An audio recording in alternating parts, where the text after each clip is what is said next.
O câncer, para desenvolver, 95%, 96% dos cânceres, só desenvolve em ambiente acídico, ambiente ácido. Então, quando você ingere uma substância alcalina, você facilita a prevenção do câncer. Mas essa diferença que parece pequena, de 4 para 10, é muito grande no nosso organismo? Isso é logarítmico, isso é expoente. Só para você ter uma ideia, um refrigerante tem um pH de 2,5. Vamos pôr o sangue com 7,5. 2,5 para 3,5 é 10, 3,5 para 4,5, 100, 4,5 para 5,5, 1.000, 5,5 para 6,5, 10.000, 6,5 para 7.000, 100.000. Você tomar um copo de refrigerante, tomar um copo de água com 7,5, a diferença do potencial hidrogênio iônico é de 100.000 vezes. Porque isso é um expoente, isso é exponencial. Por isso que o refrigerante está sendo tão falado como o pior alimento do mundo. O refrigerante é veneno. É veneno? Nem no final de semana eu aconselho que você deixe seus filhos tomar. Porque se cria uma série de problemas. Um deles é esse. O outro problema é a quantidade de açúcar que tem. Quando não tem o açúcar, tem um adoçante que prejudica. Agora, voltando à água. Vamos lá. Eu estou um pouco assustada aqui, porque que água que a gente toma? Qual é o pH da água que sai ali do meu filtro normal, que é igual ao filtro que as pessoas têm em casa? Geralmente em torno de 7. Isso é ruim? Não, não é ruim, mas é muito melhor do que você tomar um pH de uma água importada, famosa, francesa, que eu não vou falar o nome, que o pH é 3,5. Você está brincando, então isso é péssimo para a saúde. Péssimo. E vem na garrafinha de vidro essa? Vem na garrafinha bonita de vidro, verde. É cara, é francesa, você sabe qual eu estou falando, e o pH é 3,5. Então essa também, apesar dela estar numa garrafinha de vidro, ela não é água, ela é um refrigerante. Você pensa que é água, porque na realidade o pH dela é de refrigerante. E tem gente chique que só toma essa água e acha que assim está cuidando da não, saúde, não, então de não. jeito nenhum. Aí o que o corpo faz para compensar esse 3,5 de pH? O corpo tem uma série de mecanismos, ele equilibra o pH no sangue usando substâncias chamadas buffers, que vão equilibrando. São substâncias chamadas anfóteras, que quando o pH está baixo sobe, quando o pH está alto baixa. Então você gasta, coisa que você ia utilizar na sua célula, você agora gasta para manter o pH do sangue. Tira a sua energia, você fica cansada, desanimada, entendeu? Do mesmo modo se você estiver desidratada, porque um grande problema que tem hoje, 30% da população no mundo, hoje, nas ruas, estão desidratados. Porque eles não têm essa preocupação de beber água. À medida que você envelhece, a sensação da sede vai sumindo. E o centro da sede e o centro da fome, lá no hipotálamo, eles estão pertinho um do outro. E muita gente confunde sede com fome. A pessoa está com sede, mas sente que está com fome. Então ele come, tem compulsão por comida. E na realidade, se ele tivesse tomado um copo d'água antes, aquela compulsão ia diminuir, porque na realidade ele não tem fome. Por isso que ele tem que ficar comendo.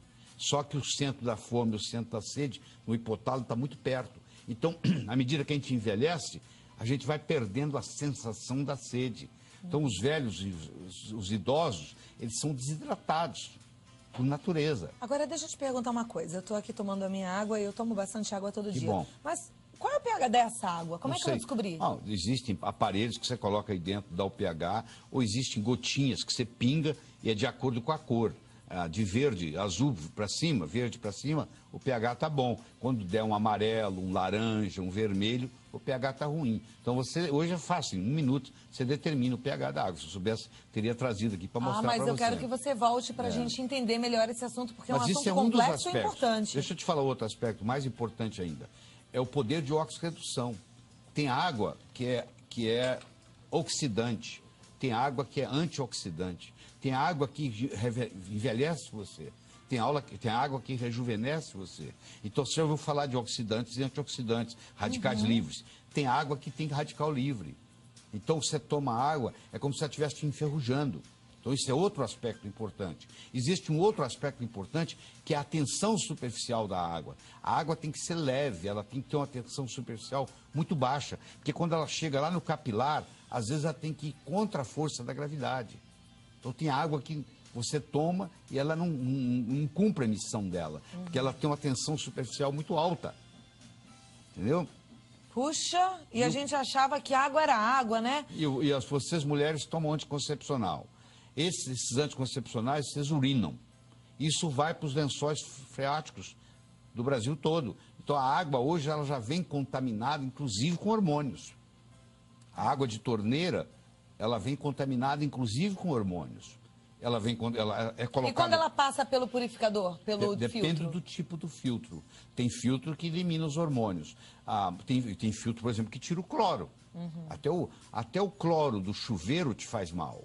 Por exemplo, se você tomar banho com um chuveiro onde a água está com cloro, quando o chuveiro fica quente, frio até que não, mas na hora que você põe a água quente, aquele cloro que está na água, ele vira um vapor.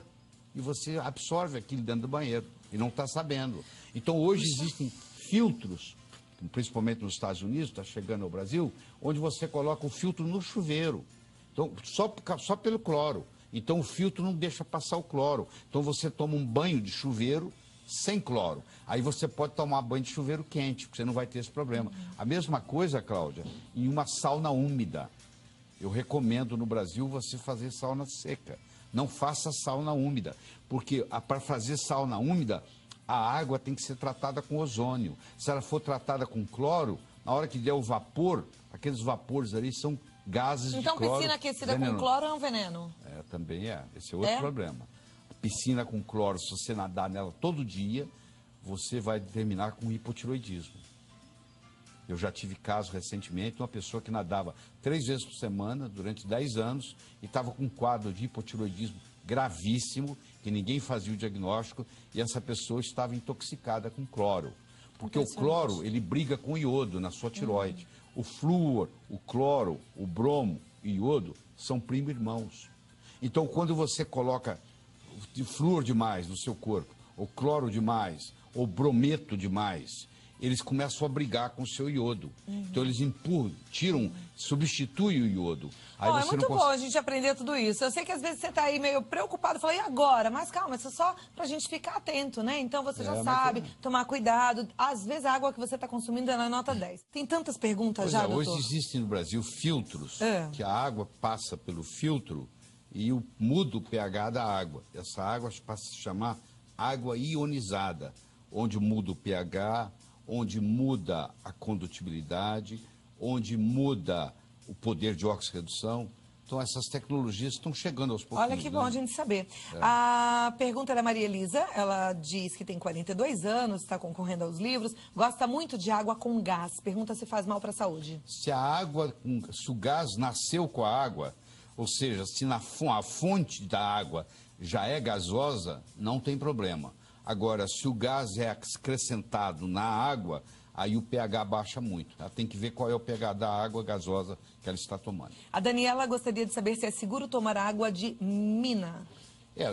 Não, depende da mina, porque existem minas que estão contaminadas. Você tem que pedir uma avaliação, isso é fácil, fazer análise da água, em qualquer cidade, se é possível. Uma vez feito a análise, você fica mais tranquilo. Ok. A Terezinha Tomás, boa tarde, eu faço parte de uma empresa que trabalha com um aparelho que dá água alcalina. Sim. E ela gostaria que a gente falasse um pouquinho mais dessa água. Pois é, eu estava dizendo, existem aparelhos, são filtros, que além de a água passa por esses aparelhos, eles fazem a filtragem, eliminam as impurezas e, por um processo tecnológico, muda o pH da água. E uma água, que, por exemplo, de torneira, que entra com pH 7, ele pode sair na hora de você beber com pH 9. E aí faz aquela compensação.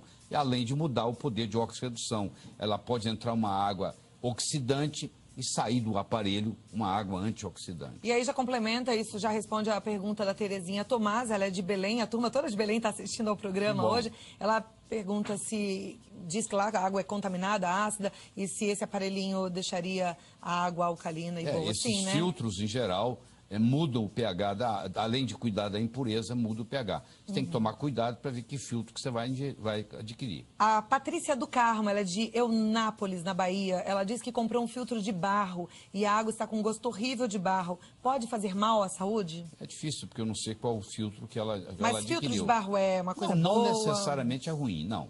Não necessariamente é ruim. Agora, tecnologicamente, não tem os mesmos recursos desses filtros que ionizam a água. É uma questão de o que você vai dirigir, uma bicicleta ou um carro, né? Okay. A bicicleta também te leva de um lugar para o outro. mas não leva do mesmo jeito que um carro leva. É diferente. Né? A Maravuashi, ela diz que a avó adora o programa e está perguntando se água de coco a gente pode beber todos os dias. Claro que pode. A melhor, aliás, um dos meus DVDs que eu entreguei para você aí é sobre as vantagens do coco. O coco substitui até o leite materno. Pra você ter uma ideia, o leite materno é importante porque tem 19% de ácido láurico. O coco tem 47%. Pode ser o de caixinha? Não. Pode ser o de latinha? Não, tem que ser o natural. Coco, tirado do pé. Porque os outros têm conservantes. Então, se você tomar todo dia, você também vai estar ingerindo um conservante que pode ser toxina todos os dias. O que eu sou a favor é do coco natural. A Mara Viana, ela diz que sabe que é necessário tomar 2 litros de água por dia, mas ela pergunta se ela tomar mais do que isso, por exemplo, 4 litros, pode fazer mal?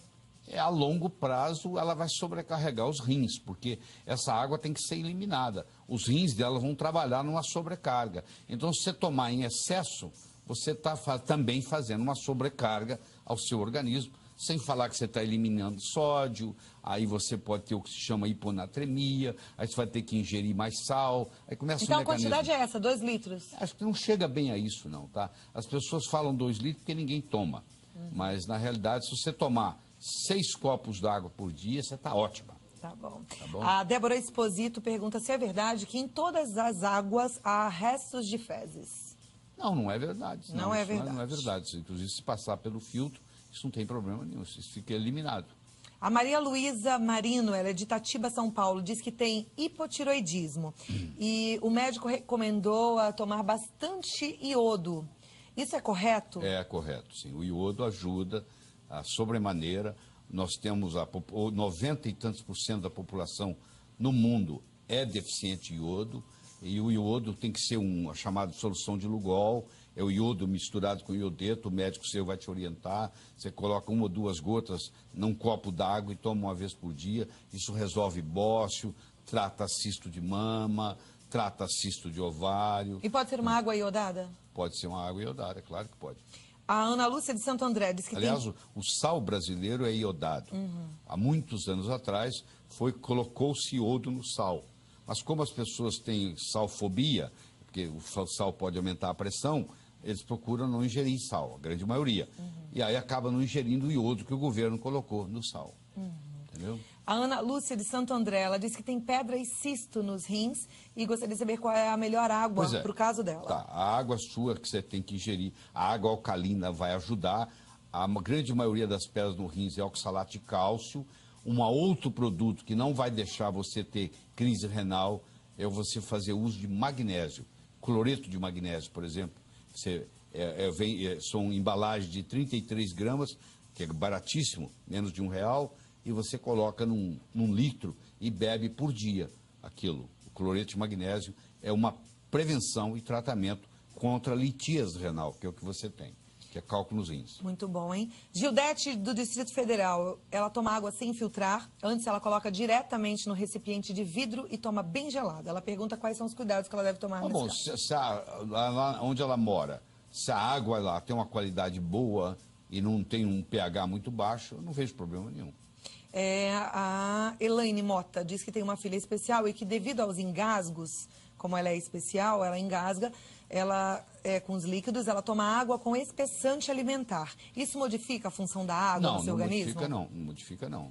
Não tem problema nenhum fazer com espessante. Aliás, parte da água, 40% da água que nós tomamos por dia vem na forma de alimentos. Por isso, quando a gente fala 2 litros, na realidade é 1 litro em qualquer coisa, porque o arroz tem água, o feijão tem água. Então, parte dos 2 litros por dia vem dos alimentos. A Maria Gorete pergunta se a água de coco faz mal para quem tem diabetes. Não, pelo contrário. Existem estudos mostrando que nas ilhas onde predomina na alimentação o coco, não existe diabetes. E pessoas que passam a ingerir ou o óleo de coco ou a água de coco, em geral, têm que diminuir a dose de insulina, se tomam insulina. Okay. É benéfico. Eu queria passar a tarde toda conversando com o Dr. Laí Ribeiro, né? Uma fonte de cultura e conhecimento e nos ajudou bastante a entender sobre esse assunto. Fico feliz. Mas volta pra gente conversar um pouquinho mais sobre outros também, ok? Tá bom, querido. lairribeiro.com.br é o site, www.lairribeiro.com.br.